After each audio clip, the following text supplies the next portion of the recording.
Welcome everyone to Not That Media. My name is John, and in this series of videos I will be giving 31 film recommendations across 31 days. I'll be giving brief, spoiler-free synopsis and highlighting a particular scene that has made this one of my personal favourite films to watch in October. There will be something funny, something spooky. It won't always be Halloween, but there will be certainly some scary stuff in there. So come along with me as I count down my 31 days of Halloween.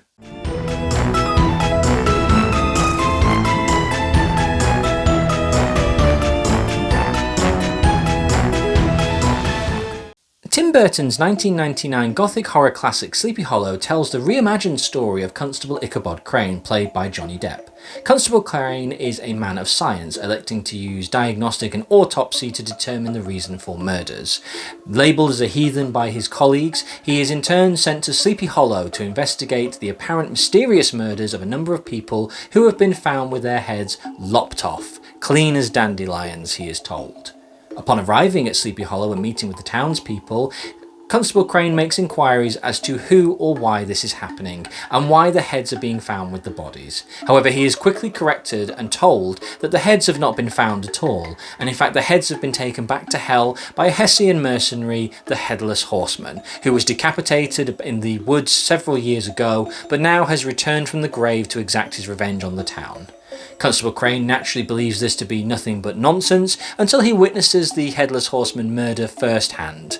Having witnessed and realised the Horseman is indeed real, he sets out to solve the mystery of the Horseman. Why is he killing? Where is his grave? What is the motive behind everything that is going on? And perhaps, is there more going on that meets the eye? Is the Horseman acting alone, at random, or is he perhaps being controlled by somebody of flesh and blood who is making him do his will?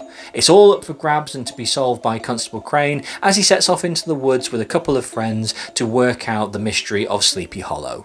To me, Sleepy Hollow is an underrated classic, and one of the main reasons that I wanted to include it on my 31 Days of Halloween is because as a film it feels genuinely like a movie set in the autumn. The leaves are falling, the trees are dead, the skies are grey, it all looks very dark and autumnal. It may not be set at Halloween, but it evokes those fantastic tones that the nights are drawing in closer. Close your curtains, wrap up in a blanket and watch a good old-fashioned horror film. This movie is as far into the world of horror I believe Tim Burton has ever gone. It has got some fantastic kills, a good body count, it has got a stellar cast.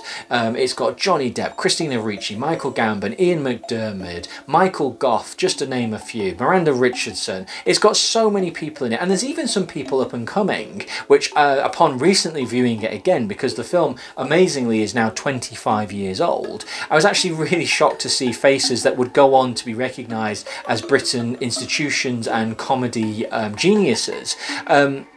So when I sat and watched this film, I wanted to think about which scene encapsulates this movie in a way that I would want to recommend to newcomers or people who've never heard of it, or perhaps want that reminder. And there's so many.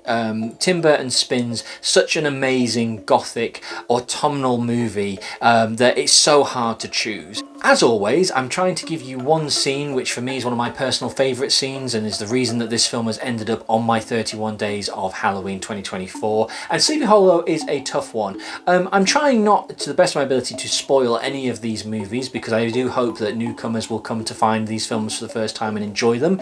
So I don't really want to sit and give away too much. Now, the problem with Sleepy Hollow is because it's all built around a mystery, and several mysteries it has to be said, certain scenes, if I talk about them, would just spoil it outright. So the challenge with this one was trying to find one scene that really encapsulates the movie, but at the same time doesn't give away any major plot threads. And it's what me and my wife have affectionately nicknamed the outnumbered murder scene, the outnumbered murder scene. And the reason for that is because about halfway through the movie there is a scene with a little boy who goes into his bedroom with a candle and lights one of these old-timey kind of night lights, and it has witches and cats and things, so instantly you've got some great Halloween imagery. And his mum comes in, and unfortunately I don't know the actress's name, but it's played by the mother of the mum in Outnumbered, a UK-British comedy that if you haven't seen I do strongly recommend. So there was a little bit of a smirk when we watched it to realise, oh, there's the mum from Outnumbered, oh, she's playing a mum in Sleepy Hollow.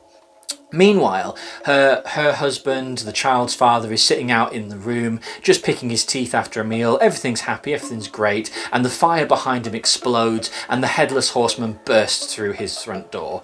The son and the mother are naturally startled, and the mother, quick to save her child, locks the door and quickly gets her kid to hide in the space underneath the house. The mother stands waiting in the house, obviously not to draw attention to it. Meanwhile, the headless horseman is attacking the husband and does indeed murder the husband. He then walks into the room, which is silhouetted with this kind of ghostly nightlight witchy setup. So again, that kind of Halloween imagery is flying around. The headless horseman opens the door with the axe and proceeds to walk in with her husband's head in his hand. We then cut to a POV downstairs and realise that the little boy, through the cracks in the floor, can see what's happening. So in an effort to stay quiet, he is looking up quietly, realising and you hear the footsteps of the horseman walking across the floor. We then cut back upstairs, and the axe silhouette is raised towards the mother, and you don't see it. You watch the realization of the little boy when you hear the head of his mother being decapitated. Her head rolls along the floor and lands perfectly with the eyes looking between the gap in the floorboards. It is so simple, but when I remember when I saw this when it first came out, I think I was about 15 at the time when this movie came out, maybe 14, that genuinely frightened me, that scene. I think the imagery now, as I'm a little bit older, thinking about a family being murdered by the horseman, the father, the mother, and then the little boy in the basement looking up and realising that his mother is dead, and will now have that horribly haunting image of the eyes looking at him through the floorboards, is just really harrowing and really scary. Now, what this makes this scene even more terrifying or fantastical is that the headless horseman decides to walk out. He is leaving. He has his heads. It's never really, there is an explanation as to why it happens, but of all the people to be killed in this movie, this family is the most cruelly killed, because really they haven't done anything wrong. They are a case of being in the wrong place at the wrong time, and it's not even made a big point of. They are killed brutally halfway through the movie, and you realise later that they didn't even serve a purpose. So the horseman is acting almost out of just sheer cruelty. So having killed the mother and father and putting their heads in a sack, he starts to walk towards the door. There's a fantastic image of the horseman walking towards the door, silhouetted in lightning, and just as he gets to the door, it cuts to the little boy sitting, waiting, and the horseman, take it in a kind of a slightly dark sense of humour kind of way, the horseman spins around straight away, realising that he has forgotten something, and then out of nowhere, from some kind of supernatural sense, the horseman flies forward, slams his axe into the ground, smashes the basement floor. The little boy tries to run, he reaches in, grabs the boy by the neck, pulls him out, and then we hard cut outside to Johnny Depp and the story. The next time we pick up the horseman moments later, he is walking out of the house, putting something inside the sack. It's not particularly gory. The film does have a good amount of gore. It is not particularly tenseful. It is just frightening, in my opinion. It is just dark and creepy, and it is so cruel that the horseman had what he wanted. He had killed the two parents for their reasons that will be determined later. I don't want to, as I say, spoil it, but in an act of just sheer cruelty at the last moment, decided to go back and claim the head of that little boy. The scene is set up so well. It feels so scary, so autumnal, like I keep saying. The imagery of the Halloween-esque witches and cats and things, it just sets up exactly the kind of mood that Tim Burton was trying to create. This is a film that is reaching back into the past of the Hammer House of Horror, something that Tim Burton is a big fan of, and bringing it into the modern day of 1999. If you haven't seen Sleepy Hollow, check out that one scene. If it's a scene that you think, wow, that's something different, do watch it. It is one of many great scenes, a real strong recommend, and definitely a really great film to watch around Halloween. So until next time, stay scared. Often do I have to tell you there is no horseman. There never was a horseman. There never will be a horseman.